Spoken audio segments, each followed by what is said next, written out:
Hello दोस्तों, स्वागत है आपका हमारे चैनल में। आज का हम इस वीडियो में कार्बन एवं उसके यौगिक चैप्टर को बताएंगे। यह चैप्टर क्लास 10th विज्ञान के लिए बहुत महत्वपूर्ण वीडियो होने वाला है दोस्तों। इस चैप्टर से आपके बोर्ड एग्जाम में बहुत ज़्यादा प्रश्न पूछा जाता है दोस्तों। तो हम यह भी बता देंगे कि प्रश्न कैसे पूछेगा और उसका उत्तर कैसे लिखेंगे। जो यह चैप्टर है दोस्तों कार्बन एवं इसके यौगिक, इस चैप्टर का सभी महत्वपूर्ण क्वेश्चन बता देंगे दोस्तों। यह चैप्टर है, इसका सभी महत्वपूर्ण क्वेश्चन बताएंगे, केवल महत्वपूर्ण ही क्वेश्चन बताएंगे इस चैप्टर का। महत्वपूर्ण के अलावा भी बहुत कुछ क्वेश्चन है, उन सभी क्वेश्चन को नहीं बताएंगे, केवल महत्वपूर्ण क्वेश्चन बताएंगे। क्योंकि दोस्तों इस चैप्टर का हम सभी क्वेश्चन आपसे बताने लगे तो समय ज़्यादा लगेगा और बोर्ड एग्जाम के लिए समय बहुत कम है। इसलिए दोस्तों केवल इसका महत्वपूर्ण क्वेश्चन बताएंगे जो बोर्ड एग्जाम में बार बार पूछा जाता है। चलिए हम क्वेश्चन नंबर 1 से स्टार्ट करते हैं। तो चलिए दोस्तों हम स्टार्ट करते हैं। पाठ का नाम है कार्बन एवं उसके यौगिक। बोर्ड एग्जाम में आपसे प्रश्न पूछा जाएगा दोस्तों कि संतृप्त तथा असंतृप्त हाइड्रोकार्बन में क्या अंतर है। यह प्रश्न दोस्तों आपके बोर्ड एग्जाम में 4 नंबर में पूछा जाएगा और यह 2015 में पूछा गया है, 2018, 20, 21, 22 और 23 में पूछा गया है। यह क्वेश्चन बोर्ड एग्जाम में हर साल पूछा जाता है। तो देखिए इसका उत्तर क्या हो जाएगा। तो देखिए संतृप्त हाइड्रोकार्बन, तो संतृप्त हाइड्रोकार्बन में एकल बंध होता है। एकल का मतलब क्या हो जाएगा दोस्तों, एक। जो संतृप्त हाइड्रोकार्बन है उसमें एक बंध होगा। तो जिसमें एक बंध होगा, एक बंध का मतलब जैसे एक लकीर ऐसे खींचेंगे तो इसको क्या कहेंगे, एक बंध। तो संतृप्त हाइड्रोकार्बन में एकल बंध होता है, उसे संतृप्त हाइड्रोकार्बन कहते हैं। उदाहरण CH4। अब देखिए असंतृप्त हाइड्रोकार्बन, तो असंतृप्त हाइड्रोकार्बन में द्वि या त्रिबंध होता है। द्वि का मतलब दो लकीर ऐसे खींच देंगे तो द्विबंध रहेगा या त्रिबंध। देखिए यहाँ पे 3 खींचेगा, 1 2 3 ऐसे 3। तो असंतृप्त में द्वि या त्रिबंध होता है। संतृप्त में क्या कितने बंध होते हैं, एकल बंध, और असंतृप्त में द्वि या त्रिबंध होते हैं। उदाहरण के लिए C2H4। अगला प्रश्न है दोस्तों, साबुनीकरण पर संक्षिप्त टिप्पणी लिखिए।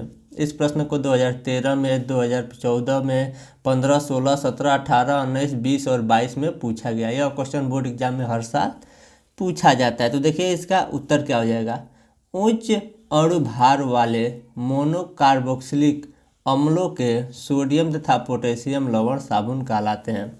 साबुन किसे कहते हैं दोस्तों, उच्च अणुभार वाले मोनोकार्बोक्सिलिक अम्लों के सोडियम तथा पोटेशियम लवण साबुन कहलाते हैं।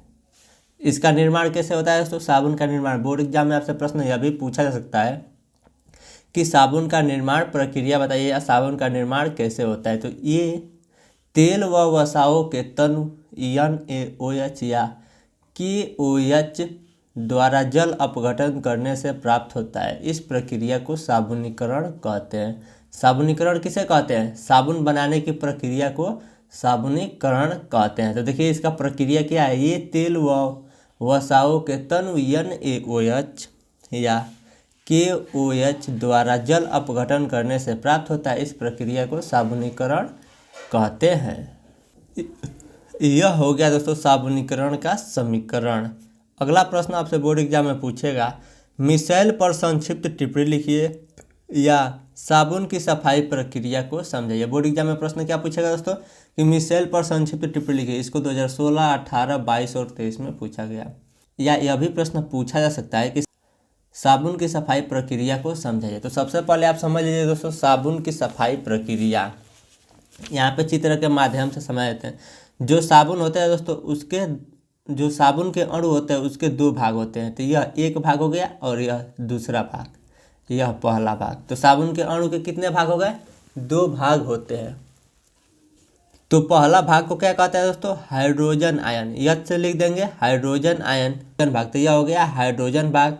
और दूसरा भाग को कहते हैं आयनिक भाग। दूसरा भाग को क्या कहते हैं दोस्तों, आयनिक भाग। तो मान लेंगे यह पहला भाग है, यह हाइड्रोजन भाग हो गया, यह आयनिक भाग हो गया।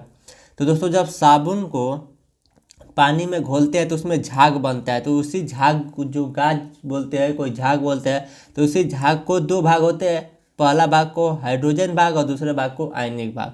तो जो इसमें एक भाग है ना दोस्तों, वह जो आपके कपड़ा में मैल रहता है, यह भाग वह मैल के साथ चिपक जाता है और यह पानी के साथ घुल जाता है।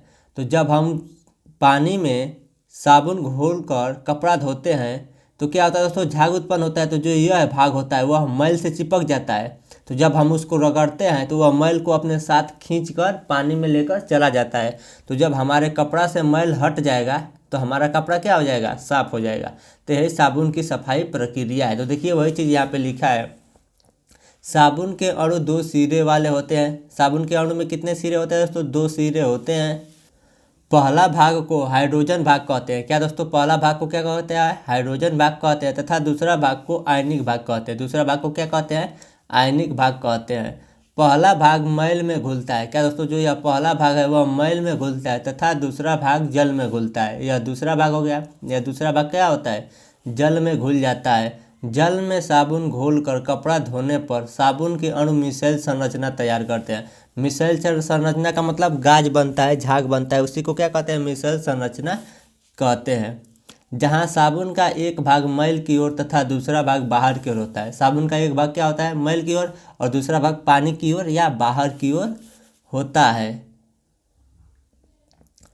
इसे मिसेल संरचना कहते हैं। इसे क्या कहते हैं दोस्तों, जो झाग बनता है उसे मिसेल संरचना कहते हैं। इस प्रकार साबुन का मिसेल मैल को पानी में घोल लेता है। जो साबुन का जो मिसेल है, झाग है, गाज, वह क्या होता है, मैल को पानी में घोल लेता है और हमारा कपड़ा साफ हो जाता है। तो यह क्या हो गया दोस्तों, साबुन की सफाई प्रक्रिया विधि, या मिसेल आपसे बोर्ड एग्जाम में प्रश्न पूछे तो आप यह भी लिख सकते हैं। अगला प्रश्न आपसे बोर्ड एग्जाम में पूछा जा सकता है दोस्तों कि समजातीय श्रेणी क्या है, उदाहरण के साथ समझाइए, या समजातीय श्रेणी पर संक्षिप्त टिप्पणी लिखिए। इस प्रश्न को देखिए दोस्तों, घुमा फिरा के कई तरीके से पूछा जा सकता है। या समजातीय श्रेणी क्या है, समजातीय श्रेणी पर संक्षिप्त टिप्पणी लिखिए। इस प्रश्न को 2014, 15, 16, 17, 18, 19 में पूछा गया है। फिर इसको 2019, 20 और 22 में पूछा गया है। तो चलिए हम इसका आंसर देखते हैं। देखिए, समजातीय से आपको समझ में आएगा, सम मतलब क्या होता है, समान है, जातीय मतलब एक जैसा। तो देखिए, एक समान को ही हम एक जातीय में कहते हैं। जैसे देखिए उदाहरण समझिए, कार्बनिक यौगिक का वह समूह जिसका सामान्य सूत्र व क्रियात्मक समूह एक समान हो उसे समजातीय श्रेणी कहते हैं। समजातीय श्रेणी किसे कहते हैं, जिसका सामान्य सूत्र व क्रियात्मक समूह एक समान हो, यानी एक जैसा हो, उसे हम लोग क्या कहेंगे, समजातीय श्रेणी कहेंगे। उदाहरण से CH3OH या CH3CH2OH, यह क्या है दोस्तों, एक समान जाति के यौगिक है, तो इसको क्या कहेंगे, समजातीय श्रेणी कहेंगे। अब देखिए अगला प्रश्न आपसे बोर्ड एग्जाम में प्रश्न पूछेगा कि प्रतिस्थापन अभिक्रिया पर संक्षिप्त टिप्पणी लिखिए। क्या दोस्तों, प्रतिस्थापन अभिक्रिया। तो देखिए तो देखिए यह बोर्ड एग्जाम में कितना बार पूछा है, 2017, 18, 19, 20, 21, 22 और 23 में पूछा गया है। तो देखिए इसका उत्तर, वे अभिक्रिया जिनमें किसी कार्बनिक अणु के एक या एक से अधिक परमाणु किसी अन्य परमाणु द्वारा प्रतिस्थापित होता है उसे प्रतिस्थापन अभिक्रिया कहते हैं। क्या दोस्तों, कोई एक परमाणु किसी दूसरे परमाणु द्वारा प्रतिस्थापित होगा, यानी इसमें स्थान तो बदलेगा लेकिन किसी दूसरे के द्वारा स्थान बदल देगा, उसे हम लोग क्या कहते हैं दोस्तों, प्रतिस्थापन अभिक्रिया कहते हैं। उदाहरण से समझिए दोस्तों, CH4 + Cl2, इन दोनों का जब अभिक्रिया हुआ है तो देखिए यहाँ पे CH4 का मतलब यह कि CH की संख्या कितनी है, 4 है, लेकिन यहाँ पे देखिए CH की संख्या 3 ही रह गया है, और एक H का कहाँ पे आ गया, यहाँ पे देखिए H 4 है टोटल, 3 यहाँ पे और एक यहाँ पे, तो क्या हो गया, एक हाइड्रोजन का विस्थापित हो गया। यहाँ पे Cl2 है तो यहाँ पे एक Cl है और यहाँ पे एक Cl है, तो इसे क्या कहेंगे, प्रतिस्थापन अभिक्रिया। अगला प्रश्न दोस्तों, स्टिरीकरण पर संक्षिप्त टिप्पणी लिखिए। इस प्रश्न को दोस्तों 2014, 15, 16, 17, 18, 19, 20, 22 और 23 में पूछा गया। तो देखिए स्टिरीकरण किसे कहते हैं, तो देखिए इसका आंसर हो जाएगा स्टिरीकरण। अम्ल तथा एल्कोहल की अभिक्रिया से एस्टर तथा जल बनता है, इस प्रक्रिया को स्टिरीकरण कहते हैं। स्टिरीकरण किसे कहते हैं दोस्तों, अम्ल तथा एल्कोहल की अभिक्रिया से एस्टर तथा जल बनता है उसे स्टिरीकरण कहते हैं। उदाहरण समझिए दोस्तों, अम्ल, यह क्या हो गया दोस्तों, अम्ल हो गया, प्लस एल्कोहल, यह क्या लिखा गया है, एल्कोहल। अम्ल प्लस एल्कोहल की अभिक्रिया से एस्टर, यह क्या बन रहा है दोस्तों, इसको क्या कहेंगे, एस्टर, तथा प्लस में क्या बनेगा, H2O यानी जल बनेगा, तो इसी को क्या कहेंगे, स्टिरीकरण कहेंगे।